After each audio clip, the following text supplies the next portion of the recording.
Hello everyone, welcome to learning science. आज का हमारा टॉपिक है density of available electronic states, जिसको हम डीई के साथ डिनोट करते हैं। सबसे पहले इसका हम मैथमेटिकल प्रूफ करेंगे, फिर देखते हैं बुक में क्या लिखा है। टॉपिक का नाम है हमारा density of available electronic states, जिसको हम डीई के साथ डिनोट करेंगे। जो इंटीग्रेशन होता है 0 से लेकर EF तक डीई का, वो जो है हमारा बराबर होता है नंबर ऑफ इलेक्ट्रॉन्स के। यहाँ पर स्मॉल डीई भी आएगा क्योंकि हम इंटीग्रेट कर रहे हैं, ठीक है। 0 लेवल से लेकर EF लेवल तक डेंसिटी ऑफ स्टेट्स जो है टोटल नंबर ऑफ इलेक्ट्रॉन्स के बराबर होगा।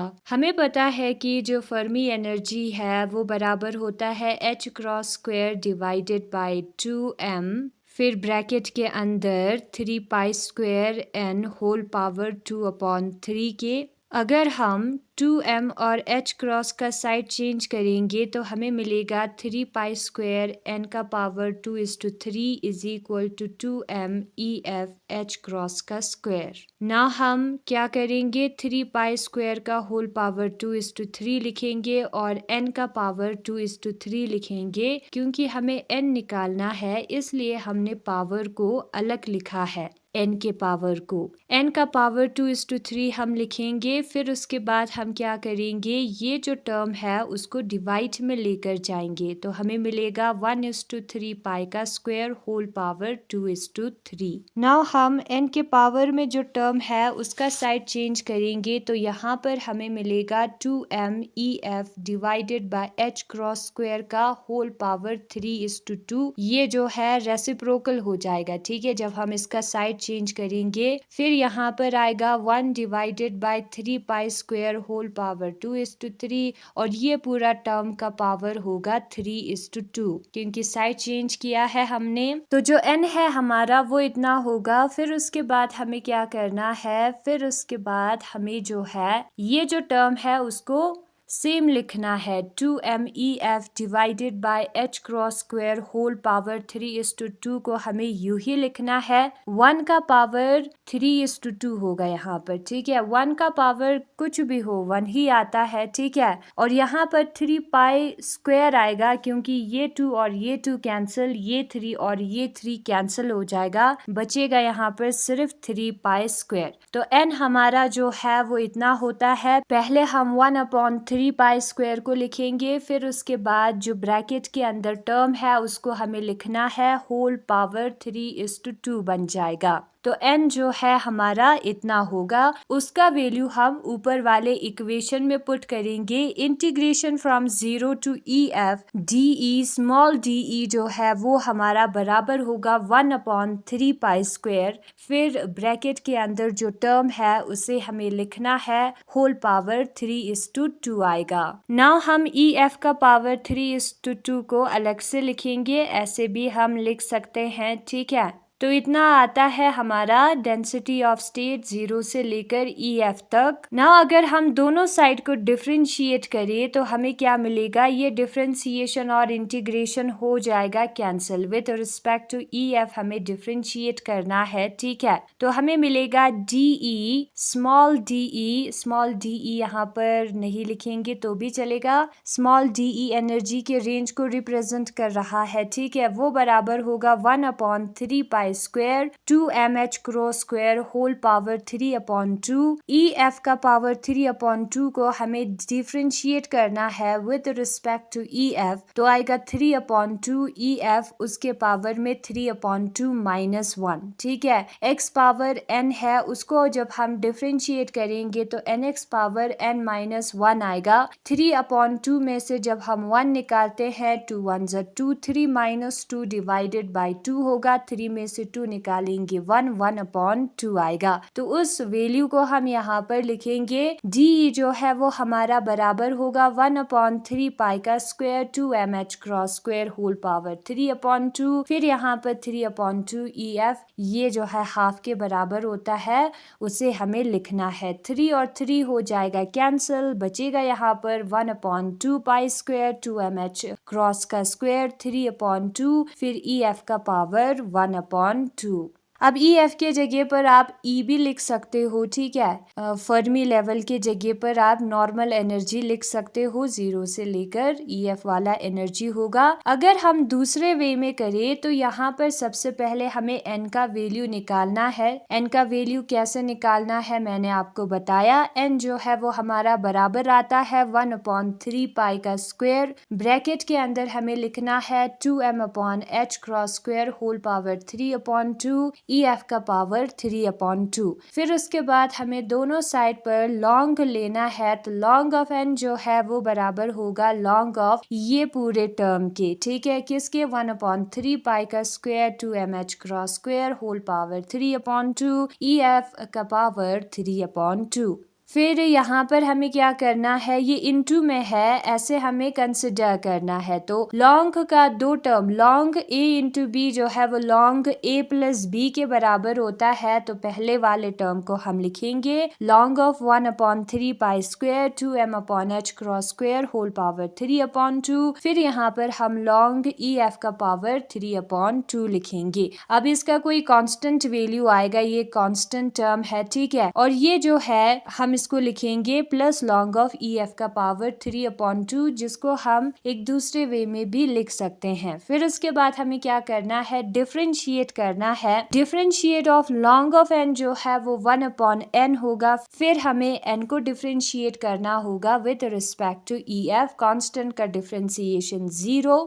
इस टर्म को हम ऐसे भी लिख सकते हैं 3/2 लॉन्ग ऑफ EF, ठीक है। Long off x power m जो है वो m लॉन्ग ऑफ n के बराबर होता है, वही वाला फॉर्मूला पुट किया है। तो 3/2 आएगा।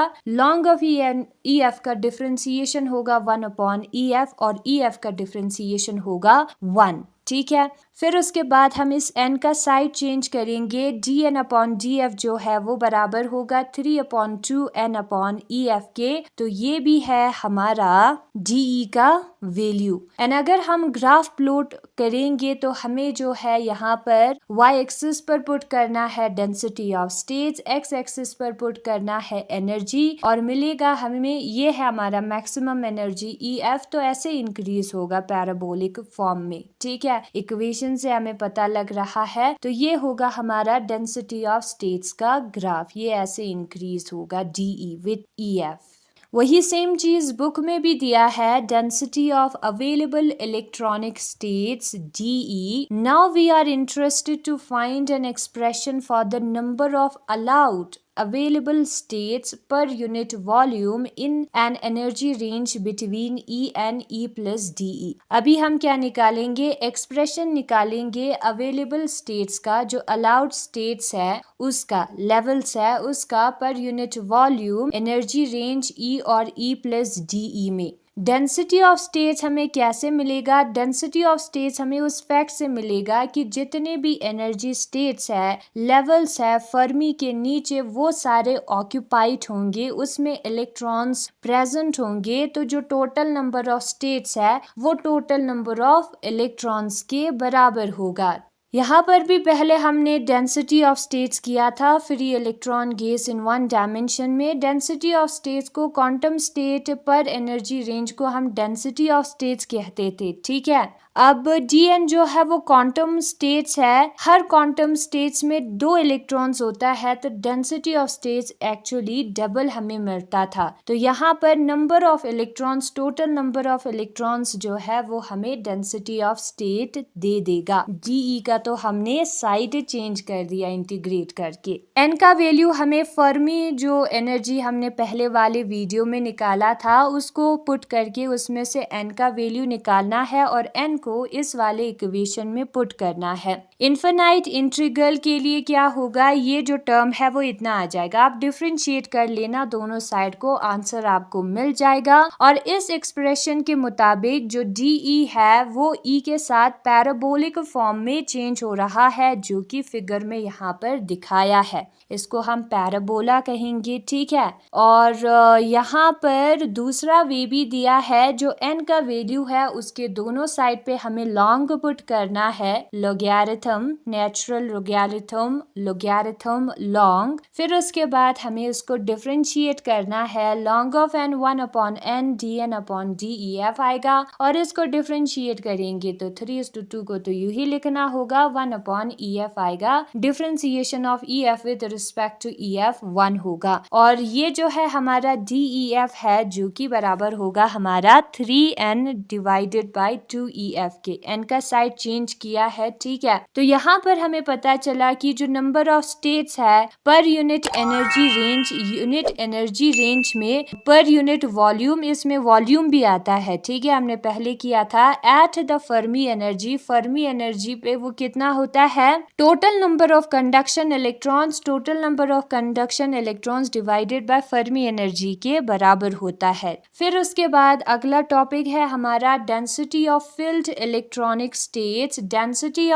इलेक्ट्रॉनिक स्टेट्स को हम यहाँ पर देखेंगे। जो density of field electronic states है उसको हम Ne के साथ रिप्रेजेंट करते हैं किसी खास टेम्परेचर पर बिटवीन एनर्जी का रेंज होगा यहाँ पर E से लेकर E+DE तक। अगर हम देखें तो वो जो है वो DE के बराबर होता है। Fe हमारा यहाँ पर फर्मी फैक्टर है। अब ये जो Ne और De है उसमें क्या फर्क है, De में हम नंबर ऑफ स्टेट्स को मेजर करते हैं किसी एनर्जी रेंज में, जबकि हम Ne में नंबर ऑफ पार्टिकल्स, कितने पार्टिकल्स है उसको मेजर करते हैं एक गिवन एनर्जी में, ठीक है। इतना ही लिखा है इस बुक में। एंड अगर आपको इस बुक का लैंग्वेज समझ में नहीं आया हो तो आप दूसरे वाले बुक में से भी कर सकते हो, जिसको मैं अभी यहाँ पर आपको दिखाऊंगी। यही है आज का हमारा topic according to this book, density of available electronic states, जिसको हम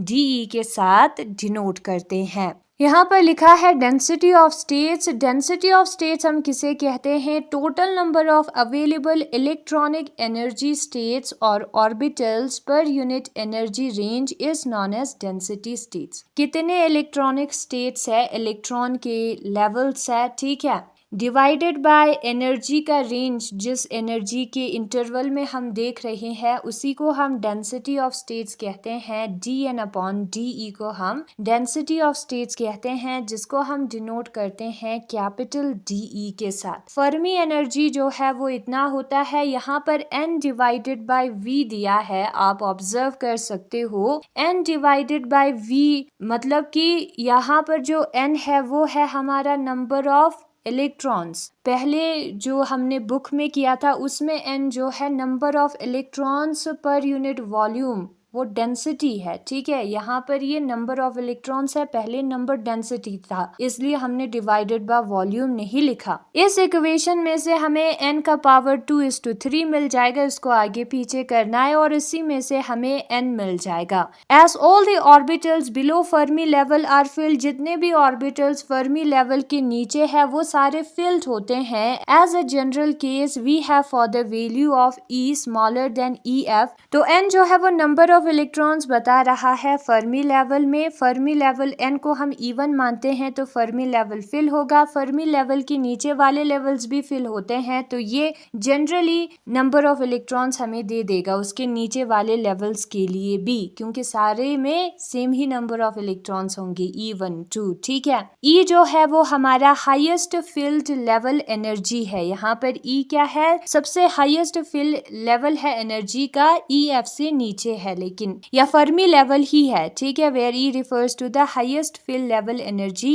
और अगर हम इसको डिफरेंशिएट करें with respect to E, normally वही तो हमें डेंसिटी ऑफ स्टेट देगा, तो हमें जो है ये वाला वैल्यू मिलेगा और यही है हमारा डेंसिटी ऑफ स्टेट। 3 और 3 कैंसिल हो जाएगा और ये रिलेशन जो है वो 0 केल्विन पर सही है, ठीक है। जो density of fill electronic states है जिसको हम Ne के साथ डिनोट करते हैं at a particular temperature T is given by now. अगर 0 केल्विन ना हो तब density of fill electronic states को हम Ne के साथ डिनोट करते हैं और वो जो है वो DeFe के बराबर होगा, जहां पर Fe हमारा फर्मी फंक्शन है। फर्मी फंक्शन जो है वो प्रोबेबिलिटी देता है एक खास क्वांटम स्टेट का एनर्जी E में, वो प्रोबेबिलिटी बताता है इसको ये क्वांटम स्टेट होगा कि नहीं। In accordance with Fermi direct distribution law, Fermi direct distribution law के मुताबिक, ये भी हमने पहले किया था फर्मी फंक्शन, और इसका वैल्यू जो है वो इतना होता है, ये हमने पहले किया है, ठीक है। EF हमारा फर्मी एनर्जी है और K जो है यहाँ पर बोल्ट्जमैन कांस्टेंट है। एब्सोल्यूट 0 पर यानी कि 0 केल्विन पर Fe 1 होता है, इसलिए हमने पहले कंसिडर नहीं किया था। F ऑफ E जो है 1 क्यों है? फॉर बिकॉज, क्योंकि जितने भी एनर्जी लेवल्स है EF के नीचे वो सारे ऑक्यूपाइड होता है, वो सारे फिल्ड होता है। Field means probability of finding electrons maximum होंगे, इसलिए F ऑफ E हमें 1 मिला, ठीक है। And F of E is equal to 0 और F ऑफ E जो है वो 0 के बराबर होता है जब एनर्जी स्टेट्स हमारा EF से ज्यादा होता है, यानी कि फर्मी लेवल से ऊपर जितने भी एनर्जी स्टेट्स है वो सारे खाली होता है। तो ये हमारा फर्मी फंक्शन के बारे में है। Now number of field states between energy E and E plus DE at temperature T is given by number of field states. अगर हम देखना चाहते हैं फिल्ड जो कि भरे हुए हैं, ठीक है, एनर्जी E और E प्लस DE में, वो जो है वो इतना होगा। टेम्परेचर T के लिए है, यहाँ पर हमें प्रोबेबिलिटी को देखना होगा। 0 केल्विन नहीं है, 0 केल्विन होता तो F ऑफ E के जगह पर हम 1 पुट कर देते, DE डायरेक्ट आ जाता, ठीक है। तो DE का वैल्यू हमें यहाँ पर पुट करना है और F ऑफ E का भी वैल्यू ऊपर दिया है, उसको हमें पुट करना है। For energies above EF, energies जब EF से ऊपर होता है तब E माइनस EF जो है वो KT से ग्रेटर हो जाता है, ठीक है, क्योंकि ये EF से ज्यादा है ना, तो वो KT से बड़ा होता है। The term 1 in the denominator में बी नेग्लेक्टेड, तो जो टर्म है 1 डिनोमिनेटर में उसे हम नेग्लेक्ट कर सकते हैं as compare to other term, दूसरे टर्म के कंपैरिजन में। तो हमें जो है ये वाला टर्म मिलेगा, ये ग्रेटर होगा, ठीक है। तो ये ग्रेटर है तो इसको इसके साथ डिवाइड करेंगे तो कोई नंबर बच जाएगा, ये नंबर जो है वो इससे ग्रेटर होगा, इसलिए हमने इसको नेग्लेक्ट कर दिया है। H क्रॉस के जगह पर हमें पुट करना है H अपॉन 2 पाई, तो यहाँ पर H का स्क्वायर आएगा और ऊपर जो है 2 पाई का स्क्वायर आएगा, जो कि होगा 4 पाई स्क्वायर। क्या होगा? 4 पाई स्क्वायर होगा। तो 4 पाई स्क्वायर को हमें ऊपर लिखना है क्योंकि वो डिवाइड में थर्ड पर है, 1 2 पहले से प्रेजेंट है, 4 2 जा 8। पाई स्क्वायर और पावर में 3 अपॉन 2 है, स्क्वायर और स्क्वायर कैंसिल हो जाएगा, पाई क्यूब आएगा जिसको हम ब्रैकेट के बाहर लिख सकते हैं। पाई क्यूब और नीचे का पाई स्क्वायर हो जाएगा कैंसिल, यहाँ पर बचेगा पाई, तो आएगा pi v upon 2 8m divided by h का square whole power 3 upon 2 e का पावर हाफ डिवाइडेड बाय ये वाला टर्म। तो ये जो है हमारा NeDe का वैल्यू है। तो वही चीजें हमें निकालनी थी और यही है आज का हमारा टॉपिक। Thanks for watching.